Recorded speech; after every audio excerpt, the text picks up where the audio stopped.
Hello guys! For today's video, samahan nyo nga kami. Unang gala nga namin to ngayong taong 2025. Galing pa nga kaming Laguna at ang pupuntahan namin ay ang San Francisco Beach Resort.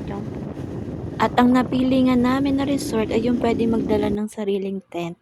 Mas makakamura ka kasi at bukod doon, di ka na mag-rent ng kubo or kaya ng room. May kamahalan din kasi kung mag-rent pa kami ng room, kami lang naman dalawa, tsaka gusto rin namin ma-experience yung ganitong setup, yung naka-tent lang. Bagong experience nga namin to dito sa beach na magdadala kami ng tent. Pero dati na-experience na din namin kaso hindi naman siya sa beach, sa falls lang siya. Okay naman kasi maganda din naman pag nagdala kang tent sa falls. Gawa ng pag naubusan kayo ng pesto, edi dun malalagay yung gamit mo, mas secure pa. So ayan nga guys, yung nakikita nyo, gabi na nga yan. Inabot nga kami ng gabi. Sobrang napagod nga yung kasama ko kaya sabi mag-iidlip daw muna siya. Kaya ayan sabi ko mag-idlip ka muna ng ilang minuto kasi nga malayo din yung aming pigbiyahe ng inabot din kami ng mga 5 hours. Ayan, umalis kami ng 12 ng tanghali tapos nakarating kami ng 5 ng hapon. Kaya ayan, malayo talaga. Ngayon nga, nandito kami sa tabi ng dagat habang nagpapahangin kasi hindi rin kami makaidlip gawa ng maingay. Ayan, habang nakatingin kami sa dagat, napansin namin yung yung buwan. Para siya nag-orange na nagre-red. Kaya ayan, binidyohan ko naman talaga siya para maipakita sa inyo. Sobrang sarap talaga magpahangin dito sa tabi ng dagat kasi nakaka-refresh at nakakawala din ng stress. So ayan guys, yan nga yung nasa tabi ng dagat, yung mga tent. At meron din dyan mga sasakyan na car. Kung may maririnig kayong maingay, yan nga yung hampas ng alon kasi sobrang lakas. Di rin kami makaligil sa gabi kasi nga sobrang lakas ng alon, nakakatakot. At bukod doon, walang ilaw sa tabi ng dagat. At dahil nga campsite ito, mga bandang alas 10 or alas 11 ng gabi ay tumigil na din yung mga nag-iingay at nagsipagtulugan na. Nung nag-stay kami dito, wala nga kami ibang narinig kundi ay yung hampas ng alon. Sobrang lakas talaga. Sa mga gustong pumunta dito guys, ayan, habaan nyo lang yung pasensya nyo kasi yung daan na pagdadaanan nyo sobrang lubak. Gawa ng inaayos pa yung daan. Sakto nung pagpunta namin, hindi pa siya totally ayos. Yan, sira-sira pa yung daan at malubak at mabato. Kaya sa mga pupunta dito, magbaon kayo ng mahabang pasensya. Ayan guys, habang nanonood kayo, panoorin nyo muna yung hampas ng alon tsaka yung buwan na sobrang ganda.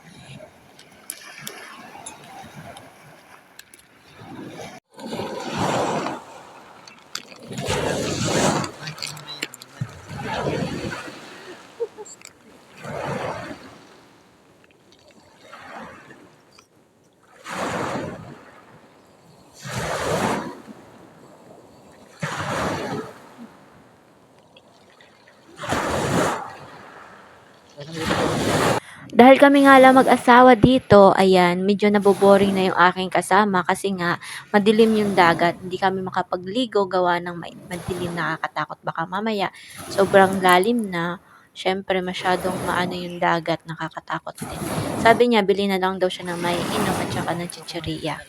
Kaya ayan, habang umiinom siya, nag-enjoy naman siya dyan sa tabi ng dagat ako habang ako nagbibideo lang dito sa tabi niya. Ang entrance nga namin dito ay 100 pesos, tig 100 pesos kaming dalawa. Tapos, pag may dala kang sasakyan, ang motorcycle namin na binayaran is 50 pesos. Tapos, meron din kaming dalang tent na sarili namin na small lang. Ayan, nag-add kami ng 350. Pero, pwede din kayo dito guys mag-rent ng tent kung gusto nyo. At mas maganda kung may sasakyan kayo, doon na lang kayo sa sasakyan, tapos madala kayo sa sarili ng tent. Makakamura pa kayo. Maganda din talaga to guys, lalo na sa mga family bonding. Ayan, basta magdala lang kayo ng sasakyan. Pero, siguro sa mga bandang mga May, ganyan, okay na din naman yung daan. Pero ngayon kasi talagang sobrang malubak. Nakakatakot, lalo na yung mga mabababa lang ng sasakyan. Ayan guys, sigurado sobrang may hirap kayo. Gawa ng malubak, tsaka mabato. So, ayan guys, habang nandito kami sa tabing dagat, manood muna kayo habang nagmumuni-muni din naman kami.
Pagkatapos nga ng 3 oras, umidlip na din kami at ito nga, kinaumagahan na nga din naman ito ay nag-alok na nga yung aking kasama na magkakain na daw kami. Ay at sabi niya, wala daw kaming maiinitan kaya nagpaalam siya dun sa may-ari kung pwede kami makiinit. At pumayag naman siya, kaso nga lang, may bayad nga lang guys. 100 pesos pag magluluto ka or mag-iinit. Kaya kung gusto niyo magdala ng pagkain, magdala kayo at kung gusto niyo dito magluto, pwede naman. Basta magbayad lang kayo ng 100 pesos kung gusto niyo magluto. Nasermonan pa nga ako diyan ng aking kasama kasi nga ba't daw ako nagbibideo, nakikita daw yung pagmumukha niya kaya tinawanan ko na nga lang. Hindi ko nga alam bakit takot na takot to sa camera o siya sabi ko papatayin ko na para naman sumaya ka. Ayan guys, itour ko muna kayo dito sa kanilang kitchen, tsaka sa kanilang mga kubo, tsaka sa kanilang CR. Ito nga yung kubo, tsaka yung mga pwede kayo dyan mag-park ng sasakyan.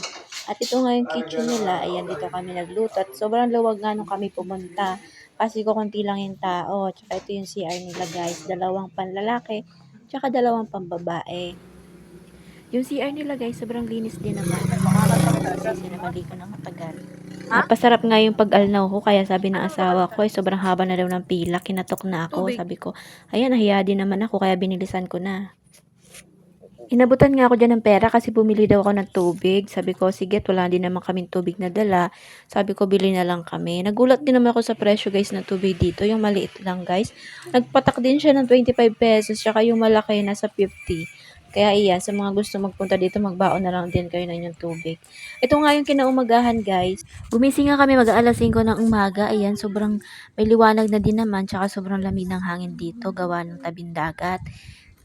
Sabi ng asawa ko, maglakad-lakad nga muna kami, ikutin daw namin 'to hanggang dun sa may dulo ng bato. At nung nakabalik na nga kami, ito na nga yung kinaumagahan ng pagbalik namin, galing sa paglalakad. Ayan, nag-video nga muna ako. Ito nga yung mga tent, yung iba nga dito, puno talaga 'to kagabi kasi yung iba umuwi na din naman. Pwede din kayo dito guys mamingwit ng isda kung gusto nyo, kung mahilig kayo, pwede na pwede. Basta magdala lang kayo ng sarili nyong pangbingwit. Pagkagisingan namin at pagkabalik namin galing sa paglalakad, ayan, nagyaya na nga yung aking asawa na maligo na nga daw kami. Para masulit naman namin yung aming pagpunta kasi kinagabihan hindi nga kami nakaligo gawa ng madilim nga tsaka malakas yung alon ng tubig. Hanggang dyan lang pala. Eh, di delikado pala. Eh, di tararong na.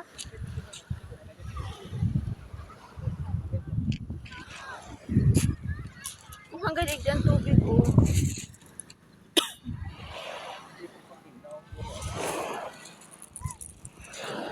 Basugon ako. Totoo. Totoo. Sige, basugon pa ako eh. Say hi.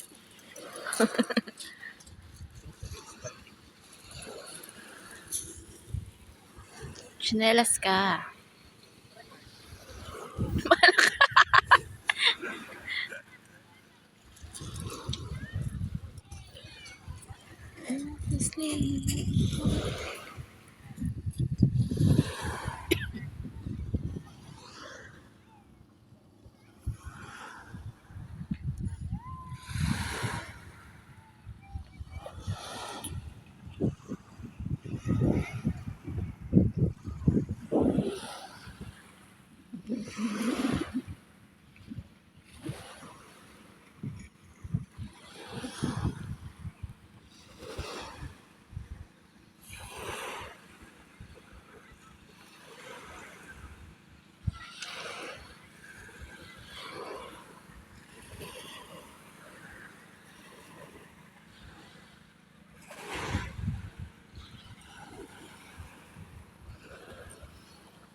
Natong.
Diyan sa gilid na yan, ano, kaso sarado, ngayon left sa open na. At dito nga guys, sa bandang dulo, meron pa pala dito. Pwede ka pala dito magpwesto. Kasi nung naglakad-lakad kami, may nakapwesto pa dito, may nakatent. At may mga nakamotor. Hindi na sila nag-entrance. Ito lang sila dumaan sa dulo. Ayan. Siguro mga bandang ilang buwan pa, open na din naman to.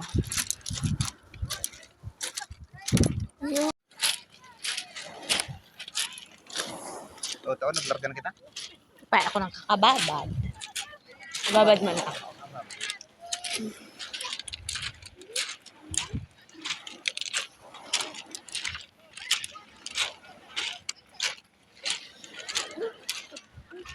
Kala ko, nag-uuran.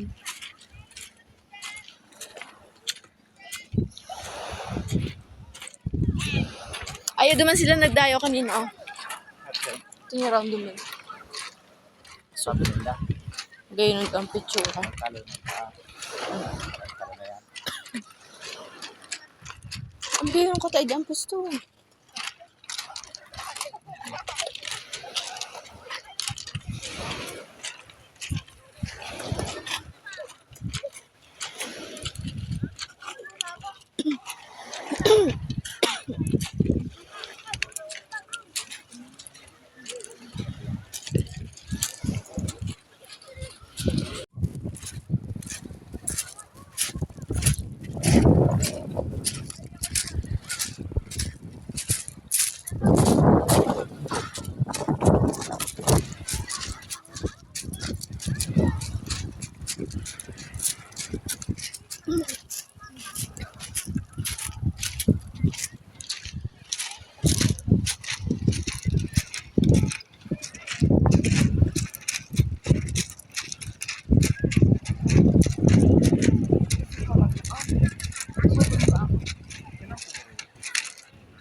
Ha? Mati.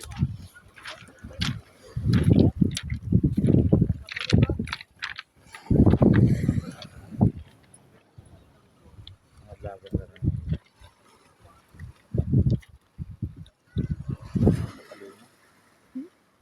Sa kalingan paglugtok sa kama.